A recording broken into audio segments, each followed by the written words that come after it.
Hey y'all, it's Trent Moore back here again, and tweet. When you hear that, what really comes to mind? I want you to really think about that. Maybe even share it in the comment section if you'd like to, but there are about 3 things that I think about when I think about the word tweet, right? Or maybe, let me even up that a little bit more. 4 things. Tweet, it's a sound. Tweet, it's, maybe referring to birds. Tweet, I think about Tweety Bird, Looney Tunes, ... Fourthly, I think about Twitter. And, maybe if you make that 5. Fifthly, I think about a tweet, which is what we call the different messages and the words that we type up together on Twitter, right? And you're probably wondering, Trenton, where are you going with this video? So I said months ago, right, that I'll make a video or multiple videos detailing why we as a generation, or maybe we as a society, because at the end of the day, we do live in a society, right? I realized that we are so obsessed with multiple forms of social media. I mean, we're really obsessed with social media alone. And I think I cracked the code. I made a video a while ago and it talked about cloud. It talked about social media. It talked about us. It talked about a lot of different things in a matter of about 20 minutes. But when I really thought about it, I said, you know what? After my 30-day study, which was really a real deal study, about a month long, I spent time on some of the main popular social media apps. So we're talking about TikTok, we're talking about Twitter, we're talking about Snapchat, Instagram, a little bit of everything, right? Even Facebook. And I was able to really understand what it was about social media that really captures our attention, right? And not only that captures our attention, but that uses our time so much. And you're probably wondering, Trent, where are you going with this? And the thing that I realized, just a quick little synopsis, is that I realized that we're really so obsessed with social media is simply because attention and time. But a very much more specific word I'll use actually is routine. There we go. And if you really even combine all 3 of these words, attention, routine, time, the thing about social media is that social media is simply the use of attention through our time in our routines, right? And the reality is that this is with all forms of social media, literally, because social media is something that takes up time, it takes up your routine, and it gives you attention, possibly, right? Through the use of other people, through people that you don't even know, and unintentionally probably through yourself, because ultimately you're giving your own self attention by using these social media apps, right? You're doing something that is stimulating your brain and your mind and your thought process, ... etc. Whatever you like to say. The rest is up to me. The rest is up to you. The rest is up to the sky, because I think it's blue. However, you know what else is blue? Twitter, right? And Twitter is one of those things that was recently bought by whom? Mr. Elon Musk. And the reason why I wanted to take a deeper dive into this is because simply this. And, Mr. Musk, if you watch this video, I think you may find this interesting. I think you may find this interesting. You and I, we may have some business that we'll deal with eventually in life. We may have quite conversations and all different types of things. You and I may have a great time together one day in this journey that we call life. However, what I want to tell you all is simply this. And what I want to answer is this question. Why is this generation so obsessed with Twitter?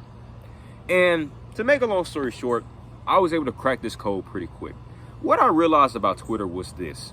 Twitter is an app that focuses on one thing: freedom of speech. And, it's so ironic because freedom of speech may be the same thing or the main thing or whatever type of thing you want to say. It was the one thing that I realized very quickly that makes Twitter Twitter: freedom of speech. Heck, if you even take a deeper look at Twitter, if you look in the App Store, what is it rated? It's rated 18 plus or, 17 plus, basically like a video game, and for mature, right? And the reason why is because Twitter is so expressive.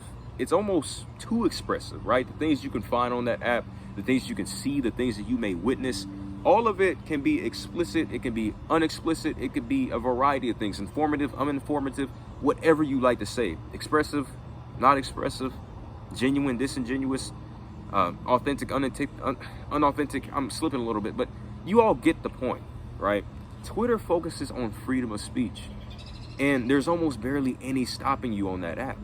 But at the same time, the reason why this is really interesting is because what else?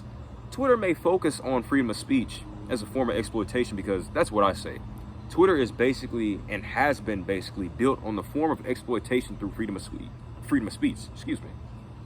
And the reason why I find that interesting is because, like I said, if you all even spend a day on Twitter, you are going to see some wild opinions. That's the reason why I delete the app. Certain things I didn't want to see, certain things I was tired of seeing, certain things I was tired of people even typing up and even trying to say. There's a mosquito on my face. But even just seeing some of the things that people say, the things that people said, you know, we sometimes think about how some people may be a real deal threat. And to be honest with you, Twitter is one of those social spaces to where you can see real deal threats. Yet, these are the same people that aren't banned. And the reason why I think this even makes an even more interesting point is because we look at someone like our former president, President Trump. President Trump was someone who was banned off Twitter. And the main thing that was going around consistently is that, you know, Twitter's a private company and that he broke the rules and the regulations, ... But there also is the question of, was he just exhibiting his freedom of speech, right? And then that even breaks off into deeper questions of, well, if we ever see any other users exhibiting threats or trying to threaten another user, is that not breaking the rules? And so there are a variety of things that go into the question of what Twitter is and what makes Twitter Twitter. But really, I would simply say alone, it's that aspect of freedom of speech. You can practically say almost anything and probably face no type of, reprimands or no type of consequences. It's an open social space, but specifically it's an open space that is basically, it's conformed to literary confinement. And what I mean by that is you're mainly typing a lot, right? You're sharing a lot, and that's what really fuels people. The aspect or the ability to just simply have a space to say what you want to say and just put it out there. Sometimes you might be stressed about something and you have no one else to tell, but you may think, you know what, who else can I tell? I can tell Twitter. I can tell all my Twitter followers. I can tell the whole world, practically. But it's ironic because obviously the whole world probably won't see your tweet. But at the same time, just that thought alone is very blood rushing and stimulating. It's thoughtful, right? So all in all, you want to know why this generation is so obsessed with Twitter? It's pretty simplistic. Freedom of speech. Yeah. So we have that aspect of time and attention and routine that plays a role in really all of these apps, but specifically with Twitter, as I said, it's freedom of speech, but as I like to call it, exploitation of freedom of speech. It's freedom of speech to the extent to where it's like, you can almost see anything. You can almost hear or watch or see anyone type or say anything that comes to their head. And are all these things appropriate? Obviously not. But at the end of the day, what is it really called? Freedom of speech. And so all in all, to answer your question, why is this generation so obsessed with Twitter? Freedom of speech. That's simple. But as I like to say again, exploitation through freedom of speech. Because all it does, it fuels a user to see, oh man, if I say this and I say that, then I'm going to get my likes, and then I'm going to get my, my celebrity fame, and then I'm going to get this. But what if that doesn't happen? The person still decides to make Twitter a part of their routine because of the possibility of attention that they may get through the use of tweets. It's crazy, isn't it? But that's how Twitter plays this role in the social media obsession that we have in our society and that we have in this generation.